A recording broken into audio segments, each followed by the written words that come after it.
fuiste enseñado a pedir. Pero Jesús no pedía. Y mientras continúas hablando, repitiendo, esperando, el acceso permanece cerrado. No porque Dios no responda, sino porque el método que abre la puerta no es verbal. En algún punto, alguien decidió que necesitaba suplicar, cuando lo que Jesús hacía era entrar en un estado, entrar en una alineación, entrar en un silencio donde nada necesitaba ser solicitado. Eso fue removido, no de los textos, sino de la enseñanza. Y el resultado es esa extraña frustración que casi nadie confiesa. Orar, creer y sentir que algo fundamental nunca sucede. Si esto nunca te incomodó, detente aquí.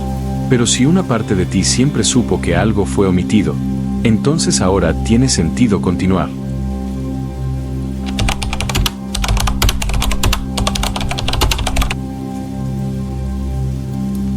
No fue solo una instrucción la que se perdió con el tiempo, sino una forma de estar. Algo esencial en la manera en que Jesús se relacionaba con lo invisible dejó de vivirse y pasó a ser apenas recitado.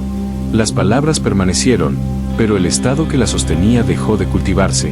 En los relatos vemos discursos, parábolas, frases poderosas, pero casi nunca se enseña el lugar interior desde el cual esas palabras surgían. Ese detalle parece pequeño, hasta que te das cuenta de que, sin él, todo se vuelve imitación.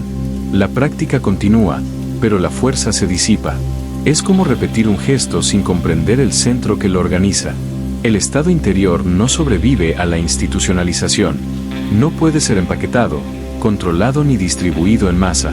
Por eso, lo que se preservó fue aquello que podía explicarse, memorizarse, supervisarse. Lo invisible fue reducido a lo decible, lo vivido, a lo enseñable.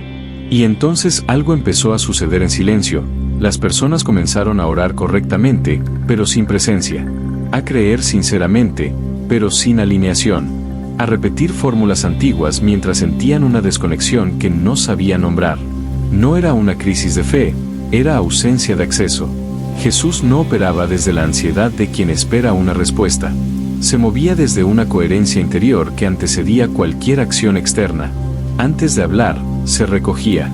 Antes de actuar, cesaba. No como ritual, sino como estado natural. Cuando esto dejó de transmitirse, la oración perdió su raíz. Y lo que quedó fue una práctica que habla mucho, pero entra poco.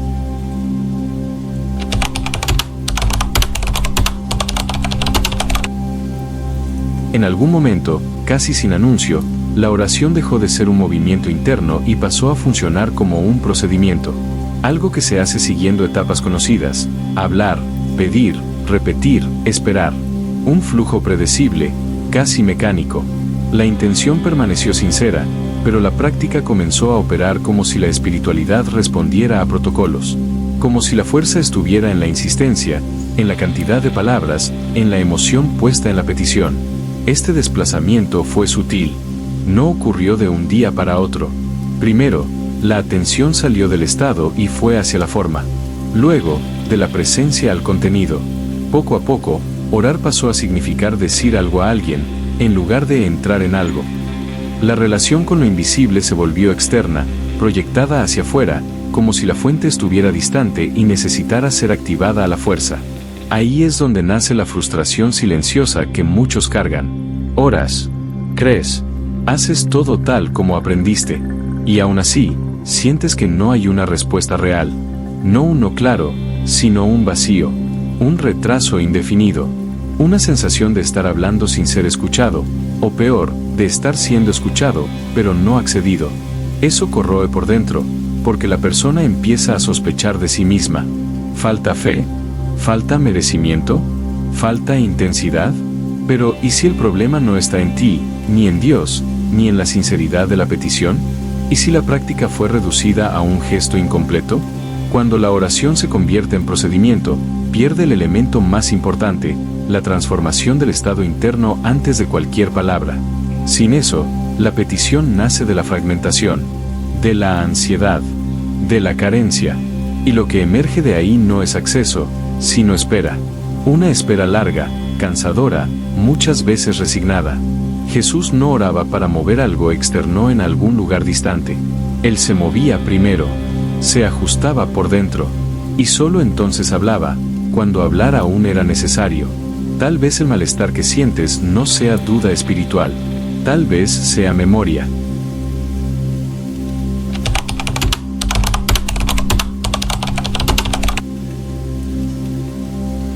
Antes de cualquier gesto que cambiaba el curso de las cosas, siempre había un intervalo, un espacio casi invisible entre el mundo común y la acción decisiva.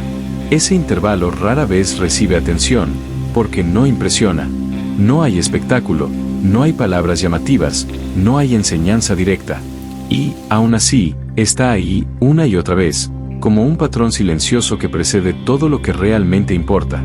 Jesús se retiraba, no para esconderse, sino para alinearse, no para pedir orientación, sino para cesar la dispersión. Ese recogimiento no era una huida del mundo, era un ajuste fino antes de actuar en él, un retorno al centro, donde no hay urgencia ni duda, solo presencia. El texto no hace alarde de esto, pero la repetición revela que no era casualidad, era un método vivido, no explicado. Ese momento previo a los actos fue tratado como un detalle irrelevante, casi decorativo. La narrativa saltó directamente al resultado, el milagro, la sanación, la palabra que transforma. Pero lo que hace posibles esos gestos no nace en lo exterior. Nace en ese instante en que la atención se reorganiza y el ruido interno cesa. Sin ese estado, la acción se vuelve esfuerzo. Con él, la acción se vuelve inevitable. Hay una diferencia profunda entre actuar desde la atención y actuar desde la coherencia. En el primer caso, el gesto intenta compensar algo que falta. En el segundo, el gesto expresa algo que ya está íntegro. Jesús no perseguía el efecto, permanecía en el estado que hacía que el efecto fuera natural.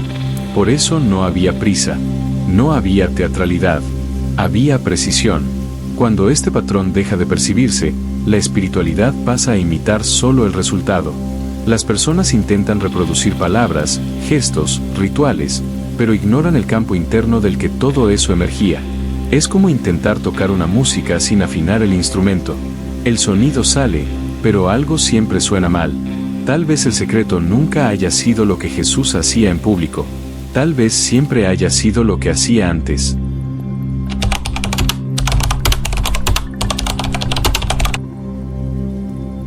Cuando Jesús habla de entrar en el cuarto, cerrar la puerta y orar en secreto, casi todos imaginan un espacio físico, una habitación silenciosa, un refugio externo, algo a lo que se accede con el cuerpo.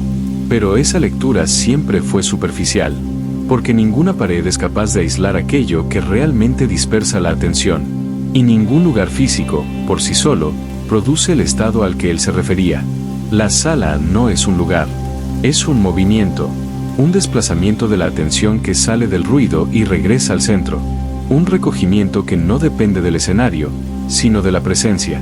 Por eso Jesús podía acceder a ese estado en el desierto, en la montaña, en medio de la multitud. La puerta que se cierra no es de madera, es la puerta de la proyección, de la expectativa, de la conversación interna que insiste en hablar antes de escuchar. Entrar en esa sala significa retirar energía del pensamiento compulsivo y devolverla al cuerpo, a la respiración, a la hora. No hay invocación en ese gesto, no hay petición, hay cesación. Es un acto de interrupción de la fragmentación interna. Y es precisamente eso lo que hace posible el acceso. El problema es que, con el tiempo, esta instrucción fue literalizada, transformada en una regla de comportamiento. Ve a un lugar tranquilo, enciérrate, habla en voz baja, pero lo esencial, el desplazamiento interno, permaneció ausente. La persona cambia de ambiente, pero lleva consigo el mismo ruido. Y entonces se pregunta por qué no ocurre nada. La sala interior no responde a la fuerza. Se abre cuando la atención deja de proyectarse hacia afuera en busca de algo. Cuando ya no hay intento de convencer, impresionar o alcanzar. Solo presencia disponible. En ese estado, la oración deja de ser comunicación y se convierte en comunión. Por eso esta instrucción siempre pareció demasiado simple y demasiado profunda al mismo tiempo. Porque no ofrece una técnica visible. Ofrece una puerta que solo se revela cuando alguien deja de intentar atravesarla. Y quizá lo que siempre llamaste silencio vacío, haya sido solo la entrada de esa sala, ignorada.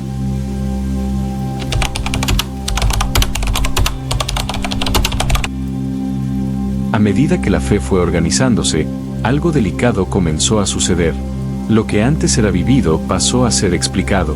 Lo que era experiencia directa fue encuadrado, traducido, organizado en capas de interpretación. No por maldad explícita, sino por necesidad de control. La experiencia interior es impredecible. No se somete fácilmente a jerarquías. Y todo lo que no puede ser supervisado tiende a generar incomodidad en estructuras que dependen del orden. El silencio empezó a ser visto como ambiguo, peligroso, difícil de estandarizar. Entonces fue siendo empujado hacia los márgenes. En su lugar, surgieron instrucciones claras, fórmulas, doctrinas. El acceso íntimo fue sustituido por mediación. Alguien pasó a explicar lo que antes se vivía. Alguien pasó a interpretar lo que antes se sentía. Y, poco a poco, confiar en la propia experiencia interior se volvió sospechoso. No fue una ruptura abrupta. Fue un desplazamiento gradual. Primero, la práctica silenciosa dejó de ser central. Luego, dejó de enseñarse. Por último, dejó de ser recordada. Lo que permaneció fue el discurso sobre Dios, no el encuentro. La narrativa sobre lo sagrado, no la vivencia. Y eso creó una espiritualidad dependiente, siempre necesitando de alguien que diga cómo acceder, cuándo acceder, qué sentir. Aún así, el hilo nunca se rompió por completo. En pequeños grupos, lejos del centro, lejos del ruido institucional, la práctica continuó viva. No como sistema, sino como transmisión silenciosa. No como teoría, sino como estado compartido. Personas que no hablaban mucho de esto, simplemente lo vivían. Cuando miras la historia desde este ángulo, algo se reordena por dentro. No hay una conspiración espectacular. Hay un alejamiento progresivo de aquello que no puede ser controlado. Y el precio de eso fue alto. Generaciones enteras aprendieron a hablar sobre Dios sin jamás entrar en el lugar donde el encuentro sucede. Tal vez por eso, en algún momento, sentiste que algo estaba fuera de lugar. No como rebelión, sino como ausencia.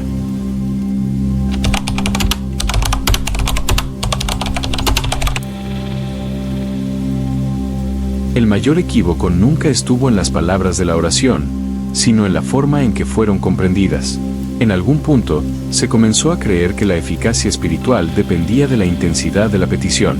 Cuanta más emoción, más repetición, más insistencia, mayor la probabilidad de respuesta. Este modelo parece lógico, pero parte de una premisa silenciosa, que existe una distancia que debe ser vencida. Como si lo sagrado estuviera lejos, observando, esperando ser convencido. Nada en los relatos sostiene esa lógica. Por el contrario, lo que aparece una y otra vez es un estado de alineación previo a cualquier palabra. Jesús no intentaba mover algo externo. Cesaba la división interna. Y aquí es donde la interpretación se quiebra. Porque alinear no es pedir. Es remover ruido. Es dejar de operar desde la fragmentación. Cuando la oración nace de un interior dividido, carga tensión. Incluso cuando es bella. Incluso cuando es sincera. Hay un esfuerzo invisible intentando compensar algo que falta. Y ese esfuerzo mantiene a la persona atada a la petición, no al acceso. El foco permanece en el resultado futuro, no en la coherencia presente. Jesús agradecía antes, no como una técnica simbólica, sino como la consecuencia natural de un estado ya unificado. Donde no hay conflicto interno, no hay duda. Donde no hay duda, no hay súplica. Hay reconocimiento. Lo que se llama milagro surge como extensión de esa alineación, no como respuesta a una solicitud insistente. Este desplazamiento es incómodo porque quita el peso del ritual y coloca la responsabilidad en el estado de conciencia. Ya no se trata de hacer algo correctamente, sino de estar íntegro. Y eso no puede ser tercerizado. No puede acelerarse. No puede dramatizarse. Tal vez por eso esta clave fue poco enfatizada. No crea dependencia. No exige intermediarios. Devuelve el eje hacia adentro. Y cuando eso ocurre, la oración deja de ser una petición lanzada al vacío, y se convierte en un gesto silencioso de coherencia. Y este cambio no es solo conceptual. Altera todo lo que viene después.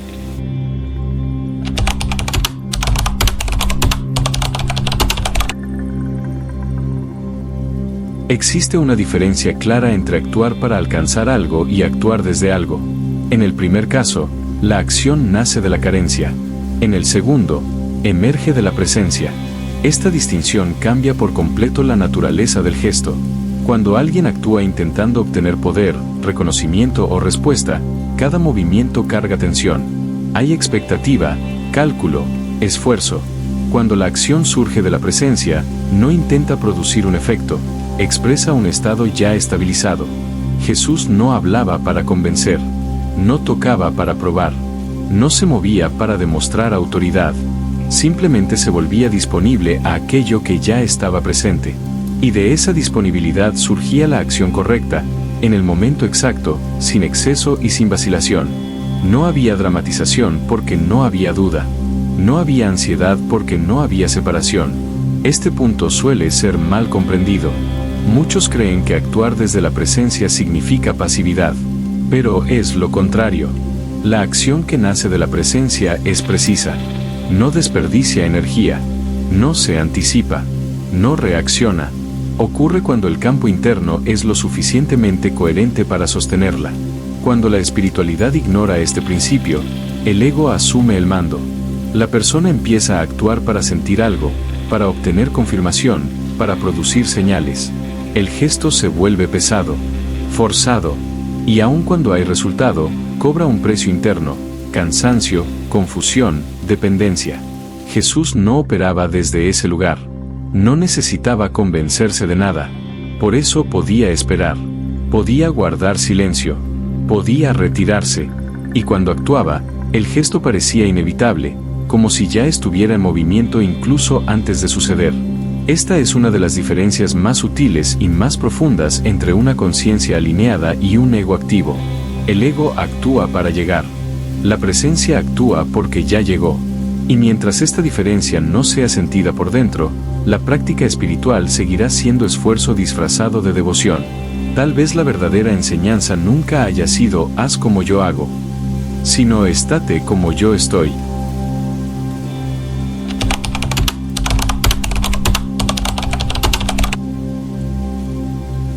El inicio no es hacer más, es cesar. Cesar el impulso de proyectar, de pedir, de imaginar una fuente distante que necesita ser alcanzada.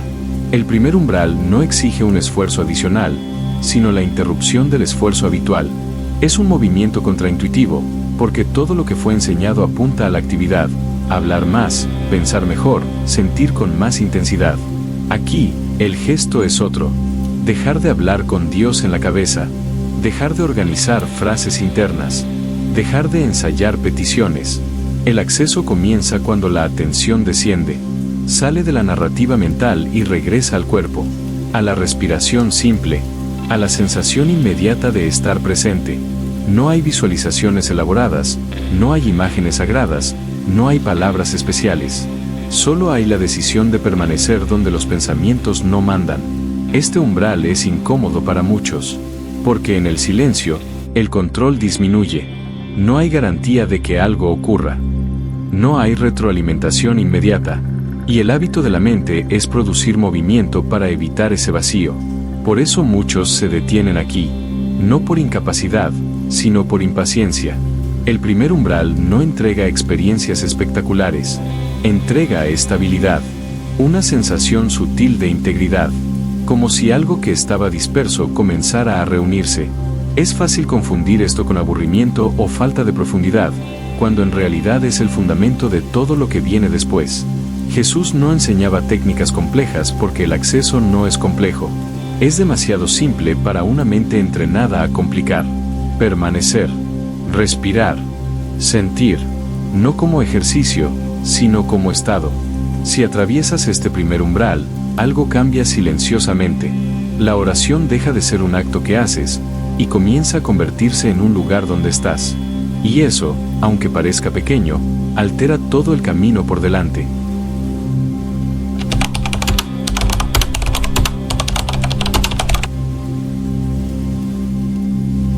El silencio no se abre por la fuerza, no responde al intento de dominio ni a la ansiedad por resultados. Cuanto más alguien intenta controlarlo, más se retrae, porque el silencio no es un objeto que deba conquistarse, es un campo que se revela a la constancia, a la permanencia sin exigencia. Después del primer umbral, muchos creen que ya han comprendido. Sienten una leve estabilidad, una quietud inicial, y entonces comienzan a esperar que ocurra algo mayor. Una sensación intensa, una experiencia clara, una señal inconfundible. Es en ese punto donde la prisa reaparece, disfrazada de búsqueda espiritual. Pero el tiempo del silencio es otro. Madura, como algo que se forma lentamente por dentro, fuera del alcance de la voluntad directa. Permanecer en ese espacio exige una cualidad rara, no querer nada de él. Solo estar, sin medir, sin comparar, sin convertir cada sensación en significado. Jesús pasaba largos periodos en este recogimiento, no porque estuviera esperando algo, sino porque ese estado era su lugar natural antes de la acción. El silencio no era una preparación para el poder, era el propio campo donde el poder se organizaba. Cuando alguien permanece el tiempo suficiente, algo se reorganiza internamente. La mente pierde centralidad, las emociones se estabilizan, surge una coherencia que no depende del esfuerzo. Y es de esa coherencia de donde emerge la acción correcta. Cuando emerge, este proceso no puede apresurarse, y no es igual para todos. Cada persona carga capas distintas de ruido, hábitos diferentes de dispersión. Por eso el silencio responde a la constancia, no a la intensidad. Poco, repetido, sostenido. Tal vez esta sea la parte menos enseñada de todas, porque no impresiona, no genera discurso, no crea autoridad, solo transforma, de dentro hacia afuera. Y quien atraviesa este tiempo empieza a percibir algo sutil. El silencio no es ausencia, es presencia sin distracción.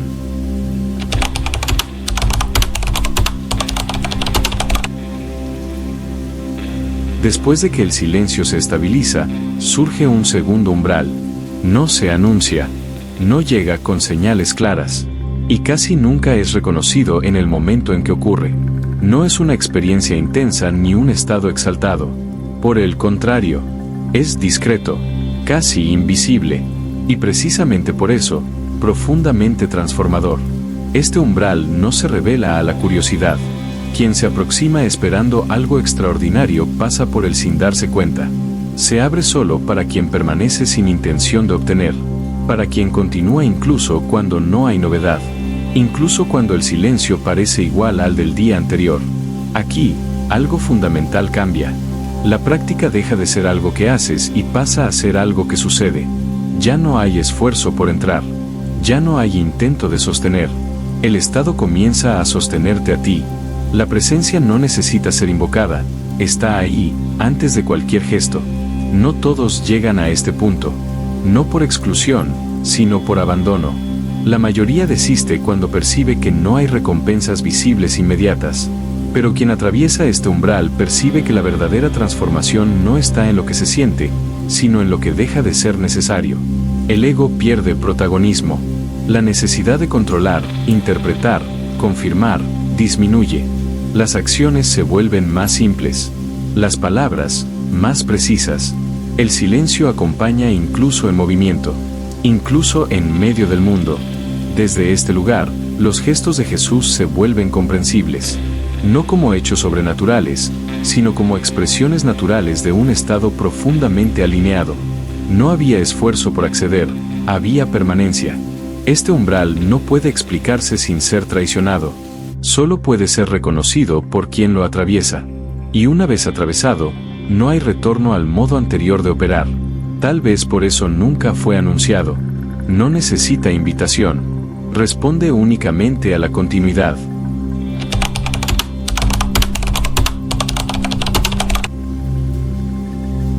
Si has llegado hasta aquí, ya habrás percibido que esto no es un contenido para consumo rápido. No es una idea interesante para guardar, ni un concepto nuevo para discutir. Lo que se está señalando es un camino de retorno, y los caminos solo existen cuando alguien decide caminar. Nada de esto funciona como teoría. Nada de esto se sostiene únicamente en la comprensión intelectual. El método interior que fue olvidado no se revela a quien solo está de acuerdo. Se revela a quien permanece, a quien practica cuando no hay sensación, a quien atraviesa el silencio sin exigir respuesta, a quien acepta que recordar exige más que creer. Por eso no todos continúan. No porque sean incapaces, sino porque el llamado no es cómodo. Desarma la dependencia de mediadores. Retira el apoyo de las fórmulas. Devuelve la responsabilidad hacia adentro. Y eso asusta más que cualquier misterio. Con el tiempo, surgieron registros, escritos preservados en los márgenes, prácticas transmitidas fuera del centro, comunidades pequeñas, casi invisibles, que no buscan convencer a nadie, solo recordar juntas. No hay promesa de poder rápido, no hay una identidad espiritual que vestir, solo hay continuidad. Si sientes que algo fue tocado en silencio mientras escuchabas, eso no es una emoción pasajera, es reconocimiento. No de algo nuevo, sino de algo antiguo. Algo que siempre estuvo ahí, esperando a que el ruido disminuyera lo suficiente para ser percibido. Este video no es un final, es un umbral. A partir de aquí, hay dos movimientos posibles. Volver al modo antiguo, ahora con nuevas palabras para explicar la misma práctica. O seguir adelante, con menos palabras y más presencia. Un camino vivo no se anuncia en voz alta. Se revela a quien ya ha comenzado a caminar. Si desea seguir, continúa, no por curiosidad, sino por recuerdo.